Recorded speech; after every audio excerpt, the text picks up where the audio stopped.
Subscribe करें science with VS channel को और बेल आइकन को दबाएं ताकि आपको मिलते रहें साइंस और मैथ्स के super videos. Hello everyone, this is Vishwajeet Singh and you are watching science with VS.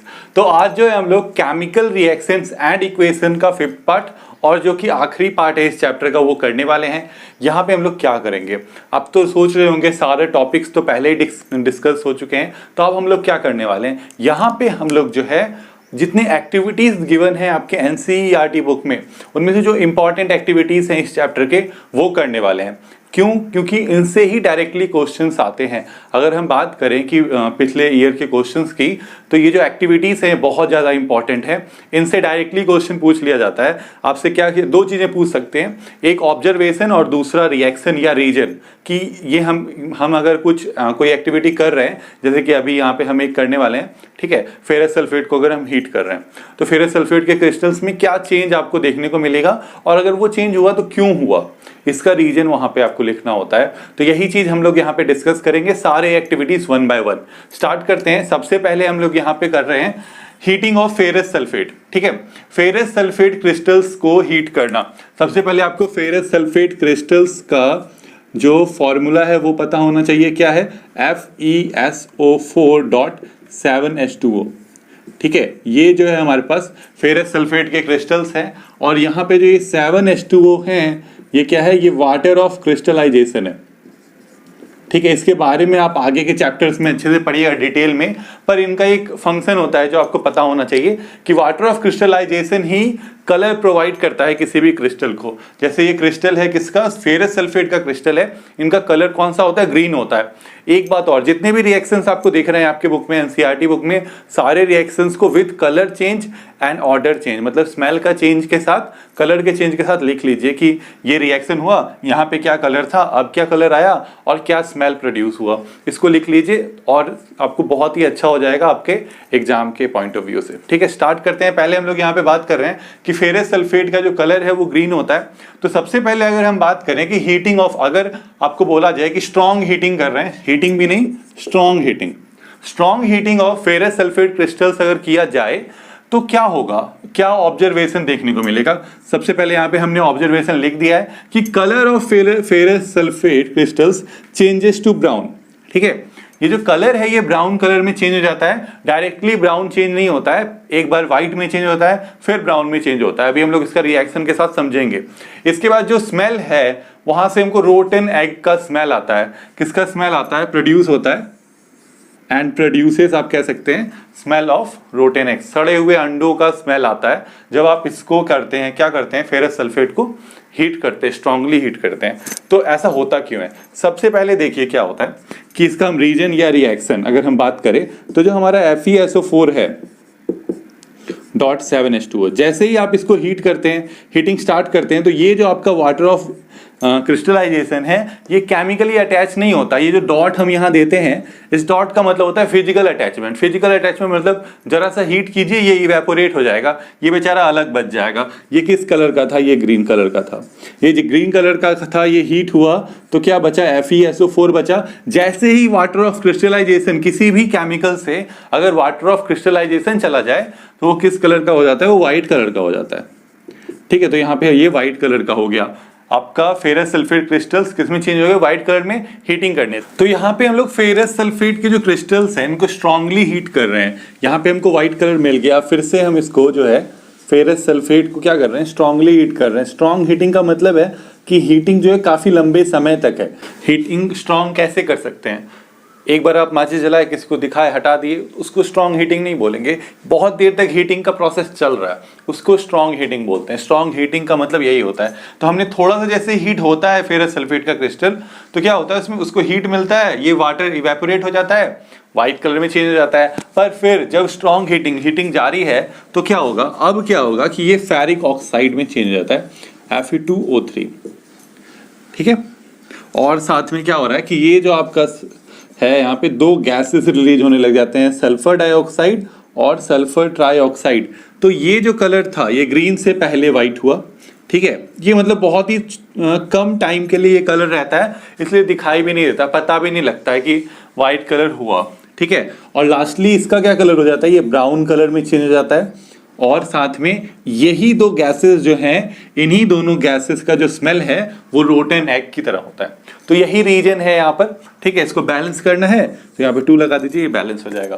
तो ये हो गया हमारा फर्स्ट एक्टिविटी। देखिए इसमें क्या था कि ऑब्जर्वेशन हमको मिला, colour of ferrous sulphate crystal brown हुआ। क्यों चेंज हुआ? स्ट्रॉन्ग हीटिंग के कारण जो आपका फेरस सल्फेट है वो किस में चेंज हो गया? आयरन ऑक्साइड में चेंज हो गया, जिसका कलर ब्राउन है। इसके बाद दूसरा जो ऑब्जर्वेशन था कि स्मेल जो है रॉटन एग का आ रहा है, वो क्यों आ रहा है? क्योंकि यहाँ पे 2 गैसेस रिलीज हो रहे हैं। तो ये हो गया हमारा फर्स्ट एक्टिविटी। तो और एक चीज यहाँ पे है कि यहाँ पे और एक चीज क्या पूछ लेता है कि कौन सा टाइप ऑफ रिएक्शन है। तो टाइप्स ऑफ रिएक्शन हम कर चुके हैं। ये कौन सा टाइप है रिएक्शन का? देखिए एक रिएक्टेंट है और एक से ज्यादा प्रोडक्ट्स हैं, तो ये कौन सा टाइप है? ये हमारा डीकंपोजिशन है ना। कौन सा रिएक्शन है? डीकंपोजिशन। याद होगा कॉम्बिनेशन में जुड़ता है, एक से ज्यादा रिएक्टेंट होता है, एक प्रोडक्ट होता है। एक रिएक्टेंट से अगर बहुत सारा प्रोडक्ट बने तो वो डीकंपोजिशन रिएक्शन है, ठीक है। अब देखिए हमारे पास यहाँ पे सेकंड एक्टिविटी है। सेकंड एक्टिविटी हमारा हीटिंग ऑफ लीड नाइट्रेट है, ठीक है। बहुत ही सिंपल सा ये एक्टिविटी है। जैसे उसमें हीट कर रहे थे किसको? फेरस सल्फेट को, या हम लोग लीड नाइट्रेट को हीट करेंगे। तो इसका ऑब्जर्वेशन क्या है कि एकदम सिंपल सा ऑब्जर्वेशन है। एक लाइन में आप लिखिएगा कि brown fumes are observed. Brown fumes मतलब ब्राउन कलर के धुआं टाइप का आपको कुछ वहां पे दिखता है सब्सटेंस, ठीक है। तो ये होता है ऑब्जर्वेशन लीड नाइट्रेट को जब हम हीट करते हैं। फिर यहाँ पे स्ट्रॉन्ग हीटिंग ही होगा। अब लीड नाइट्रेट का फॉर्मूला तो पता होगा, PbNO3 ठीक है। जब आप इसको यहाँ पे इसका रिएक्शन लिख रहे हैं हम लोग, इसको जब हम हीट करते हैं तो हमको क्या मिलता है? हमको लीड ऑक्साइड मिलता है।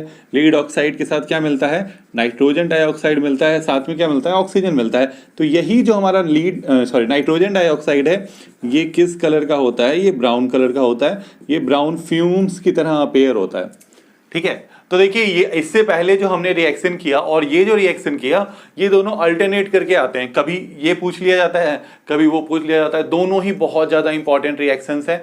यहाँ पे हम लोग करते क्या है? यहाँ पे बस सिर्फ आपसे क्या पूछा जा सकता है? 3 चीजें पूछा जाता है, observation, reaction and type of reaction. Type of reaction क्या होगा? ऑब्जर्वेशन क्या है? ब्राउन फ्यूम्स आर ऑब्जर्व्ड, ठीक है। व्हेन वी हीट, फिर लीड नाइट्रेट, जब हम लीड नाइट्रेट को हीट करते हैं तो क्या मिल रहा है हमको? ब्राउन फ्यूम्स जो है वो देखने को मिल रहे हैं। बस यही है ऑब्जर्वेशन। रिएक्शन क्या है? तो लीड नाइट्रेट को हम हीट कर रहे हैं तो लीड नाइट्रेट जो है लीड ऑक्साइड, नाइट्रोजन डाइऑक्साइड और ऑक्सीजन में टूट जा रहा है। और यही नाइट्रोजन डाइऑक्साइड क्या है? हमारे ब्राउन फ्यूम्स की तरह हमको दिखाई देते हैं। अब इसका टाइप ऑफ रिएक्शन देखिए फिर से क्या है? एक रिएक्टेंट है और कितने प्रोडक्ट्स दिख रहे हैं आपको? 3 प्रोडक्ट दिख रहे हैं। एक रिएक्टेंट से 3 प्रोडक्ट, तो कौन सा रिएक्शन हो जाएगा? डीकंपोजिशन रिएक्शन हो जाएगा, है ना। तो ये हमारा टाइप ऑफ रिएक्शन हो जाएगा। यही जो है हमारा हो गया। तो देखिए यहाँ पे याद क्या रखना है आपको कि जब भी आप टाइप ऑफ रिएक्शन लिखें तो जो हमने 5 टाइप डिस्कस किए हैं उनमें से ही लिखना है। पहले कोशिश करें कि हम जो पहला 4 टाइप है, पहला 4 टाइप कौन सा था? Combination, decomposition, displacement, double displacement. इसके बाद जो अगला है हमारा स्पेशल टाइप, रेडॉक्स। तो इन्हीं 5 में से कोशिश करना है टाइप ऑफ रिएक्शन लिखने का। और भी बहुत सारे टाइप ऑफ रिएक्शन है जो आप बुक्स में पढ़ते हैं, एक्सोथर्मिक, एंडोथर्मिक और भी बहुत सारे, है ना। तो वो सब वैसा लिखने का जरूरत नहीं है। वहाँ डायरेक्टली क्या लिखेंगे? Decomposition reaction. अगर आपको इच्छा है कि थोड़ा सा इसको और ज्यादा अच्छे डिटेल में लिखे तो ये कौन सा डीकंपोजिशन है? ये थर्मल डीकंपोजिशन है, हीट से हो रहा है। तो यहाँ पे रिएक्शन में लिख दीजिए थर्मल डीकंपोजिशन। हम लोग करेंगे यहाँ पे थर्ड एक्टिविटी। थर्ड एक्टिविटी में क्या है? इलेक्ट्रोलाइसिस ऑफ वाटर, ठीक है। ये भी बहुत ज़्यादा इंपॉर्टेंट है। ऐसे तो बात करें तो एक्टिविटीज़ जितनी हैं आपके बुक में फर्स्ट चैप्टर की, सारी बहुत ज़्यादा इंपॉर्टेंट है, क्योंकि बाकी चीज़ें तो बेसिक हैं, जैसे balancing the chemical equation, type of chemical equation, ये सब डायरेक्टली नहीं पूछा जाता है। एक्टिविटीज से ही क्वेश्चंस पूछे जाते हैं कि यहाँ पे क्या ऑब्जर्व किया आपने, यहाँ पे क्या आपका रिएक्शन हुआ और ये कौन सा टाइप है रिएक्शन का, ठीक है। यहाँ पे तो कुछ और भी क्वेश्चन आते हैं इस एक्टिविटी से। ये एक्टिविटी बहुत ज़्यादा इंपॉर्टेंट है। बाकी जो आप 2 एक्टिविटीज देखें वो 2 मार्क्स में आ सकते हैं, ठीक है, ऑब्जर्वेशन और रिएक्शन लिखने के लिए, पर ये 3 नंबर में आता है। इसमें क्या क्या पूछा जाता है देखिए। सबसे पहले जो है इसका प्रोसेस आपसे पूछ सकता है कि इसमें जो है हमने क्या हुआ कि ये है क्या, इलेक्ट्रोलाइसिस ऑफ वाटर है क्या, वाटर में से हम इलेक्ट्रिसिटी कंडक्ट करते हैं। पर प्रॉब्लम यहाँ पे ये है कि pure water is a bad conductor of electricity. Pure water bad conductor है इलेक्ट्रिसिटी का, तो हमको क्या करना पड़ेगा, हमको कुछ इसमें ऐड करना होगा इम्प्योरिटीज। तो हम लोग क्या करते हैं वहां पे, फ्यू ड्रॉप्स ऑफ H2SO4 या हाइड्रोक्लोरिक एसिड किसी का भी डाल सकते हैं। सल्फ्यूरिक एसिड का कुछ ड्रॉप्स हम लोगों ने यहाँ पे डाला है किसने, वाटर में। इससे क्या हुआ कि क्योंकि उसमें एसिड डाल दिया तो एसिड क्या होंगे, आयंस में टूटेंगे, एसिड्स आयंस में टूटेंगे तो क्या होगा, तो वो इलेक्ट्रिसिटी अब कंडक्ट करने लग जाएगा। ठीक है, तो इलेक्ट्रिसिटी का कंडक्शन के लिए हमने यहाँ पे एसिड डाला, ये पूछा जाता है। क्वेश्चन होता है कि why few drops of H2SO4 has been added to water. ठीक है, क्यों डाला गया, इसका रीजन यही होगा कि pure water is a bad conductor of electricity, to make it a good conductor we add few drops of acid. ठीक है, यही इसका रीजन होगा। इसके बाद फिर पूछा जाता है ऑब्जर्वेशन। देखिए यहाँ पे ऑब्जर्वेशन आपको क्या मिलेगा, जो इलेक्ट्रोलाइसिस ऑफ वाटर में क्या होता है, ये रिएक्शन हम कर चुके हैं, हाँ पिछले वीडियोस में किए हैं। अगर इससे पहले वाली वीडियोस आपने नहीं देखी हैं तो उनका लिंक आपको डिस्क्रिप्शन में मिलेगा, प्लेलिस्ट का लिंक है, उसमें आपको सारे वीडियो इससे पहले के जो 4 पार्ट्स हैं चारों मिल जाएंगे, उनको आप जरूर देखें तो आपको ये वाला पार्ट अच्छे से समझ में आएगा, नहीं तो ऊपर ऊपर से ही निकल जाएगा। ठीक है, यहाँ पे जो है ऑब्जर्वेशन क्या होता है कि यहाँ पे होता क्या है, पहले इलेक्ट्रोलाइसिस में वाटर ब्रेक डाउन हो जाता है किसमें, गैसेस में, हाइड्रोजन में, ऑक्सीजन में। ठीक है, वही होता है। तो यहाँ पे ऑब्जर्वेशन क्या होगा कि volume of gas at anode, anode पे जो हमको गैस दिखा ना, एनोड पे जो गैस इकट्ठा हुआ वो डबल हो गया कैथोड से। कैथोड पे जितना गैस था ना उससे काफी ज्यादा एनोड पे जो है गैस दिख रहा है। अब 2 गैसेस हैं हमारे पास, है ना, जो हम लोग वाटर को ब्रेक डाउन करेंगे। यहाँ पहले रिएक्शन ही लिख लेते हैं वाटर का, तो H2O जो है ना, इसको जब हम क्या करेंगे, इलेक्ट्रिसिटी यहाँ से पास करेंगे, तो इलेक्ट्रिसिटी पास होगा तो ये हाइड्रोजन और ऑक्सीजन में ब्रेक डाउन होगा, तो ये ब्रेक डाउन हो गया। अब देखिए क्या हुआ कि जब आप यहां पे कर रहे हैं क्या, कि जब इसको इलेक्ट्रिसिटी पास कर रहे हैं तो ये ब्रेक डाउन हो जा रहा है किसमें, हाइड्रोजन में और ऑक्सीजन में। तो अब यहाँ पे हो गया, ये इलेक्ट्रोलाइसिस हुआ। सबसे पहले आप देखिए कि कौन सा जो गैस है वो कहाँ पे इकट्ठा होगा, ये एक सवाल आता है पहले कि किस पार्ट में कौन सा गैस इकट्ठा होगा। तो देखिए आप, जो आपका हाइड्रोजन है वो क्या है, एक इलेक्ट्रोपॉजिटिव एलिमेंट है। इलेक्ट्रोपॉजिटिव मतलब जो इलेक्ट्रॉन लूज कर सकता है ना, इलेक्ट्रॉन अगर ये लूज कर सकता है तो इससे प्लस चार्ज आएगा, तो प्लस चार्ज किधर अट्रैक्ट होगा, माइनस वाले की तरफ। नेगेटिव हमारा जो एनोड है वो क्या है, हमारा कैथोड। कैथोड नेगेटिव चार्ज होता है, एनोड पे कौन सा चार्ज होता है, प्लस का, यानी हाइड्रोजन किधर अट्रैक्ट हो जाएगा, कैथोड की तरफ, और हाइड्रोजन कैथोड में जमा हो जाएगा। इसके बाद ऑक्सीजन कहाँ जमा हो जाएगा, ऑक्सीजन चले जाएगा एनोड के पास। क्यों, क्योंकि ये इलेक्ट्रोनेगेटिव नेचर का है, इसमें नेगेटिव चार्ज आएगा तो ये कहाँ चले जाएगा, पॉजिटिव वाले के पास चले जाएगा। अब इसके बाद पूछ क्या रहा है कि एक वाले का वॉल्यूम दूसरे वाले का डबल क्यों, क्योंकि हम देख सकते हैं कि जब हमारा यहाँ पे लिखेंगे since 2 moles of water break down into 2 moles of hydrogen gas and 1 mole of oxygen gas, या मोल अगर नहीं, आपको नहीं समझ में आ रहा है तो आप मॉलिक्यूल भी लिख सकते हैं कि 2 moles of water molecule breaks down into 2 molecules of hydrogen whereas only 1 molecule of oxygen is produce. That's why we have क्या है हमारे पास कि एक वाले गैस का volume of 1 gas is double of that gas. ठीक है, हाइड्रोजन का वॉल्यूम क्या होगा, ऑक्सीजन से डबल होगा, यही रीजन है यहाँ पे। ठीक है, तो ये सारी चीजें यहाँ पे पूछी जाती हैं। क्या पूछा जाता है, H2SO4 क्यों डाला गया, H2SO4 डाला गया उसको कंडक्टर बनाने के लिए। दूसरा, एनोड पे कौन सा गैस आया, कैथोड पे कौन सा गैस आया, एनोड पे ऑक्सीजन आया, क्योंकि ऑक्सीजन नेगेटिव चार्ज है तो एनोड पॉजिटिव चार्ज की तरफ अट्रैक्ट हो गया। हाइड्रोजन आया किस पे, कैथोड पे, क्यों, क्योंकि हाइड्रोजन इलेक्ट्रोपॉजिटिव एलिमेंट है तो वो कैथोड की तरफ अट्रैक्ट हो गया, ये हो गया। इसके बाद फिर ऑब्जर्वेशन क्या है, तो ऑब्जर्वेशन ये है कि गैस जो है एनोड पे जो जमा हुआ वो कैथोड से डबल हो गया। इसके बाद आगे क्या है कि रिएक्शन जो है, ठीक है, वो रिएक्शन यहाँ पे हमने यहाँ पे लिख दिया है। अब जो हमारे पास एक्टिविटी है यहाँ पे एक्टिविटी 4, इसमें क्या है, break down of silver chloride और सिल्वर ब्रोमाइड। ठीक है, 2 कंपाउंड्स हैं यहाँ पे, या सिल्वर क्लोराइड हो सकता है, कभी कोई सिल्वर ब्रोमाइड पूछ लेता है, कभी कभी सिल्वर क्लोराइड पूछ लेता है, दोनों को हम एक साथ पढ़ सकते हैं, दोनों में सेम टाइप का रिएक्शन होता है। ठीक है, अच्छा इससे पहले जो हमने किया रिएक्शन वो कौन सा टाइप था, वो भी क्या था, वो भी हमारा डीकम्पोजिशन का रिएक्शन ही था। आपका वाटर हाइड्रोजन और ऑक्सीजन में टूट रहा था, एक रिएक्टेंट 2 प्रोडक्ट्स, तो वो डीकम्पोजिशन था। डीकम्पोजिशन में भी कौन सा डीकम्पोजिशन, इलेक्ट्रिक डीकम्पोजिशन, है ना, क्योंकि इलेक्ट्रिसिटी पास करके हम उसको डीकम्पोज कर रहे हैं। इसके बाद देखिए यहाँ पे, अब यहाँ पे क्या है कि जब आपका सिल्वर क्लोराइड या सिल्वर ब्रोमाइड किससे ब्रेक डाउन होता है, इसको जब हम सनलाइट में रख देते हैं। ठीक है, एक चाइना डिश में आपने सिल्वर क्लोराइड या सिल्वर ब्रोमाइड को पुट कर दिया, कहाँ पे, डायरेक्ट सनलाइट में। ठीक है, सनलाइट में उसके प्रेजेंस में उसको रख दिया, तो उसका क्या होता है वहां पे ऑब्जर्वेशन क्या होता है कि आपका जो कलर है, जो भी सिल्वर क्लोराइड या ब्रोमाइड का कलर था वो किस में चेंज हो जाता है, सिल्वर में। आपको सिल्वर कलर वहां पे दिखने लग जाता है। इसके अलावा वहां पे रेडिश ब्राउन और या येलोइश ग्रीन कलर हमको का गैस निकलते हुए दिखाई देता है। ठीक है, अब रेडिश ब्राउन जो है यहाँ पे, रेडिश ब्राउन किसका कलर है, ये ब्रोमीन गैस का कलर है, यानी सिल्वर ब्रोमाइड में ये आपको मिलेगा। और येलोइश ग्रीन किसका कलर है, क्लोरीन गैस का कलर है, ये सिल्वर क्लोराइड में आपको मिलेगा। जो रहे, अगर मान लीजिए कि सिल्वर क्लोराइड अगर ये बुक में लिखा है, क्वेश्चन में लिखा है, तो वहां पे हम लोग येलोइश ग्रीन लिखेंगे। अगर सिल्वर ब्रोमाइड है तो वहां पे रेडिश ब्राउन लिखेंगे। ठीक है, ये हो जाएगा हमारा ऑब्जर्वेशन। रिएक्शन इसका सिंपल सा है, क्या है कि AgCl था, क्या हुआ, सनलाइट के प्रेजेंस में ये ब्रेक डाउन हो गया। किसमें ब्रेक डाउन हो गया, सिल्वर में ब्रेक डाउन हो गया और क्लोरीन गैस में, है ना। तो अब सिल्वर का कलर तो सिल्वर ही है, इसीलिए तो उसका नाम सिल्वर है। और क्लोरीन का क्या कलर है, येलोइश ग्रीन, है ना। तो ये आपका पहला हो गया ब्रेक डाउन।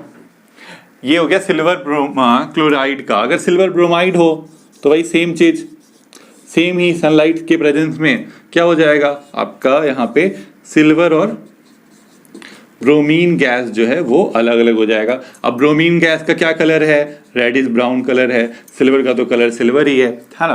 तो यही ऑब्जर्वेशन, दोनों में से जो रहेगा, अगर क्लोरीन रहेगा, सिल्वर क्लोराइड रहेगा, तो ऑब्जर्वेशन क्या होगा कि वो सिल्वर कलर में चेंज हुआ और साथ में येलोइश ग्रीन कलर का गैस हमको देखने को मिला। अगर वहां पे सिल्वर ब्रोमाइड है तो क्या मिला हमको ऑब्जर्वेशन कि सिल्वर कलर में वो फिर भी चेंज होगा, लेकिन जो गैस है वहां पे रिलीज हो रहा है वो रेडिश ब्राउन रिलीज हो रहा है।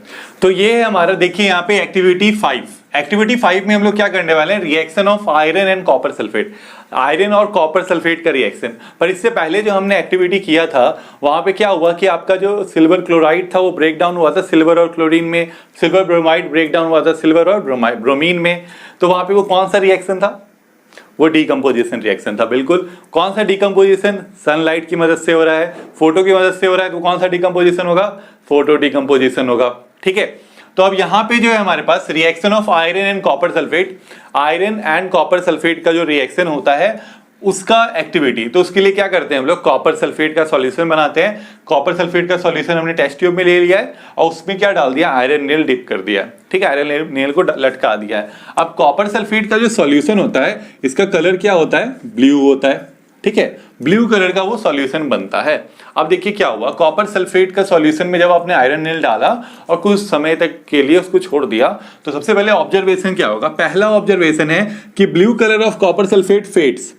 पहले क्या होगा कि आपका जो ब्लू कलर है कॉपर सल्फेट का वो कम होने लग जाएगा। ठीक है, क्या होने लग जाएगा, कम होने लग जाएगा, ब्लू कलर हल्का होने लग जाएगा। जैसे अगर डार्क ब्लू था तो धीरे धीरे स्काई ब्लू हुआ, धीरे धीरे व्हाइट की तरफ बढ़ने लग गया।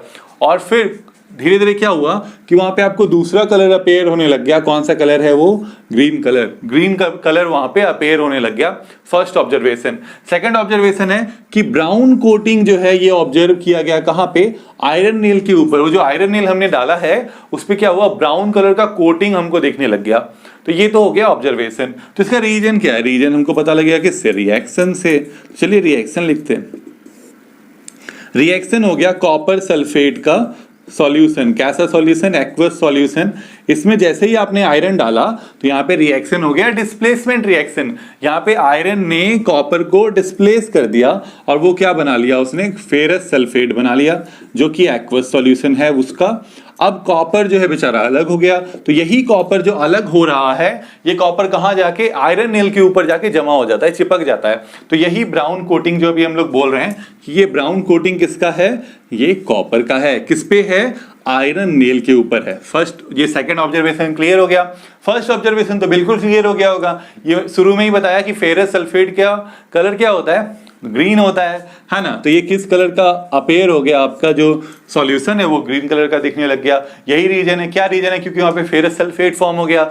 रीजन समझ में आया, रीजन ये है कि आयरन ने कॉपर को डिस्प्लेस किया, फेरस सल्फेट फॉर्म कर लिया और फेरस सल्फेट के जो क्रिस्टल्स हैं उनका कलर तो ग्रीन होता है, इसलिए जो सॉल्यूशन उसका कलर ग्रीन होने लग गया। ठीक है, और ब्राउन कोटिंग क्यों आया, क्योंकि जो कॉपर डिस्प्लेस हुआ था वो आयरन के ऊपर जाके जमा होने लग गया, इसलिए ब्राउन कोटिंग आयरन के ऊपर आ गया। यहाँ पे जो हमारा जो 6th एक्टिविटी है वो है reaction of sodium sulphate and barium chloride.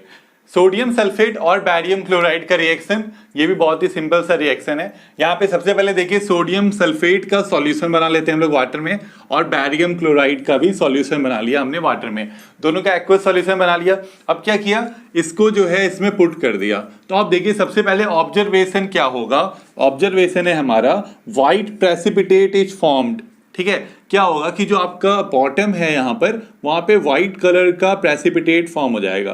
Precipitate क्या होते हैं, प्रेसिपिटेट होता है इनसॉल्युबल सब्सटेंस। ठीक है, इनसॉल्युबल सब्सटेंस होता है जिसका भी सॉल्यूशन आपने बनाया है, पहले उसमें कोई चीज सॉल्युबल था, अब अचानक कोई सब्सटेंस आ गया जो इनसॉल्युबल है, उसी को हम क्या बोलते हैं, प्रेसिपिटेट बोलते हैं। ठीक है, तो रिएक्शन अब देखिए, तो रिएक्शन यहाँ पे क्या हुआ, क्यों यहाँ पे ये आपका प्रेसिपिटेट फॉर्म हुआ। तो सबसे पहले अगर आप रिएक्शन देखें तो यहाँ पे आपका सोडियम सल्फेट है which is reacting with barium chloride. ठीक है, दोनों के बीच में रिएक्शन होगा। तो ये कौन सा रिएक्शन हो रहा है, पता लग गया होगा अभी तक, तो डबल डिस्प्लेसमेंट रिएक्शन यहाँ पे हो रहा है। तो डबल डिस्प्लेसमेंट में क्या होता है, डबल डिस्प्लेसमेंट रिएक्शन में जो है हमारा एक एलिमेंट बोलता है दूसरे को, मतलब ये वाला जो आपका सोडियम है ये सल्फेट को कह रहा है कि मुझे तेरे साथ नहीं रहना, मुझे नया पार्टनर चाहिए। तो सोडियम क्या करता है, सोडियम जो है बैरियम को डिस्प्लेस करके क्लोरीन के साथ बना लेता है कंपाउंड। तो अब बैरियम डिस्प्लेस हो गया तो बैरियम रह गया, और यहाँ पे सल्फेट रह गया, तो बैरियम सल्फेट आपस में मिलकर एक कंपाउंड बना लेते हैं। तो सोडियम क्लोराइड के साथ कौन सा कंपाउंड बनेगा, सोडियम क्लोराइड, है ना, कॉमन सॉल्ट जिसको हम बोलते हैं। और साथ में दूसरा जो हमारा कंपाउंड बन जाएगा वो बन जाएगा बैरियम सल्फेट। अब देखिए यहाँ पे बात ये है कि ये बैरियम ही सल्फेट ही हमारा क्या है, प्रेसिपिटेट है।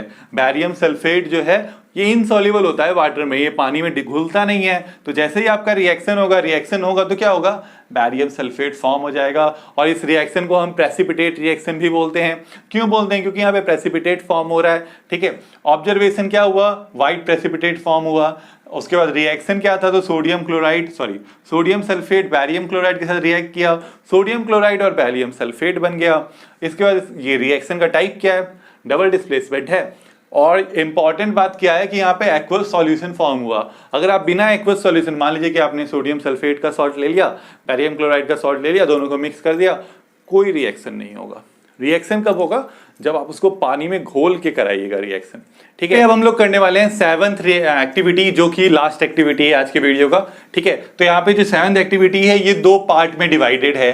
फर्स्ट है heating of copper in air, copper को हीट किया गया एयर में, उसके बाद क्या किया गया, सेकेंड पार्ट में हाइड्रोजन गैस उससे पास किया गया। ठीक है, पहले कॉपर को हीट कर रहे हैं एयर में, फिर क्या कर रहे हैं, फिर हाइड्रोजन गैस उससे पास कर रहे हैं। ठीक है, तो कॉपर को हीट करते हैं, जैसे मान लीजिए चाइना डिश में आप लेके कॉपर को हीट कर सकते हैं। ठीक है, यहाँ पे कॉपर है, इसको हीट कर रहे हैं हम लोग।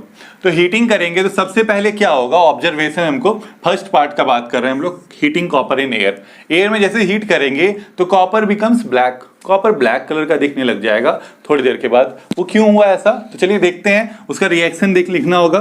कॉपर जो है वो क्या होगा, वो ऑक्सीजन के साथ रिएक्ट कर जाएगा in the presence of heat. Copper और ऑक्सीजन रिएक्ट करेंगे तो क्या फॉर्म हो जाएगा, कॉपर ऑक्साइड फॉर्म हो जाएगा। तो कॉपर ऑक्साइड यहाँ फॉर्म हो गया, तो कॉपर ऑक्साइड फॉर्म हो गया, और ये कॉपर ऑक्साइड ही किस कलर का होता है, ब्लैक कलर का होता है। ठीक है, कॉपर ऑक्साइड का क्या कलर होता है, ब्लैक कलर होता है, याद रखना है। इसीलिए कॉपर को जैसे ही हमने हीट किया in the presence of air, air में ऑक्सीजन है, ऑक्सीजन के साथ कॉपर रिएक्ट कर गया तो क्या हो गया, वो ब्लैक कलर का कॉपर ऑक्साइड बन गया। ठीक है, तो ये हमारा first observation, first reaction. Observation क्या था, कॉपर ब्लैक कलर में चेंज हो गया। रिएक्शन क्या है कि कॉपर ऑक्सीजन के साथ रिएक्ट किया, कॉपर ऑक्साइड फॉर्म कर दिया। इसके बाद सेकंड में हमने क्या किया, हाइड्रोजन गैस उससे पास किया। किससे पास किया, अब जो कॉपर ऑक्साइड बन गया उससे, कॉपर ऑक्साइड से हाइड्रोजन गैस जैसे ही पास किए तो ऑब्जर्वेशन, अब फिर देखिए, copper regain its original colour, जो था पहले वही बन गया, फिर से जो ब्राउन कलर का था कॉपर ब्राउन ही दिखने लग गया। ऐसा क्यों हुआ, तो इसका रिएक्शन देखिए, यहाँ पे जो हमारा कॉपर ऑक्साइड है उससे जैसे ही हमने हाइड्रोजन पास किया तो देखिए क्या हुआ, हाइड्रोजन ने कॉपर को डिस्प्लेस कर दिया। हाइड्रोजन जो है वो कॉपर से ज्यादा रिएक्टिव है। ठीक है, reactivity series metal non metal chapter में एकदम डिटेल में पढ़ना है, पर यहाँ पे बस याद रखिए कि हाइड्रोजन कॉपर से ज्यादा रिएक्टिव है। अगर हाइड्रोजन कॉपर से रिएक्टिव है तो हाइड्रोजन कॉपर को डिस्प्लेस कर देता है, हाइड्रोजन कॉपर को डिस्प्लेस कर देता है तो क्या बनेगा, तो यहाँ पे जो है कॉपर आपका अलग हो जाएगा और हाइड्रोजन ऑक्सीजन के साथ कंपाउंड बना लेगा। और ये कंपाउंड के बारे में तो बहुत अच्छे से जानते हैं आप, ये वाटर है ना। तो कॉपर जो है आपका कॉपर ऑक्साइड से वो किस में चेंज हो गया, फिर से कॉपर में चेंज हो गया। तो ये पहले ब्लैक था भले, ये फिर से क्या चेंज हो जाएगा, किस कलर में, ब्राउन कलर में चेंज हो जाएगा, रिगेन इट्स ओरिजिनल कलर। यही ऑब्जर्वेशन है और वाटर तो होगा वहां फॉर्म ही, ठीक है। तो ये हमारा हो गया एक्टिविटी 7। अब यहाँ पे पूछा जाता है ये कौन सा टाइप है रिएक्शन का। तो आप देखिए कौन सा टाइप इसको लिख सकते हैं। यहाँ पे देखिए कॉम्बिनेशन हो रहा है कॉपर और ऑक्सीजन का, तो यहाँ पे हमारा ये हो गया कॉम्बिनेशन रिएक्शन, है ना। कॉम्बिनेशन रिएक्शन होगा, क्यों, क्योंकि कॉपर ऑक्सीजन कंबाइन कर रहा है। यहाँ पे हाइड्रोजन कॉपर को डिस्प्लेस कर रहा है, तो ये कौन सा रिएक्शन हो जाएगा, डिस्प्लेसमेंट रिएक्शन हो जाएगा। ये कॉम्बिनेशन हो गया, ये डिस्प्लेसमेंट हो गया।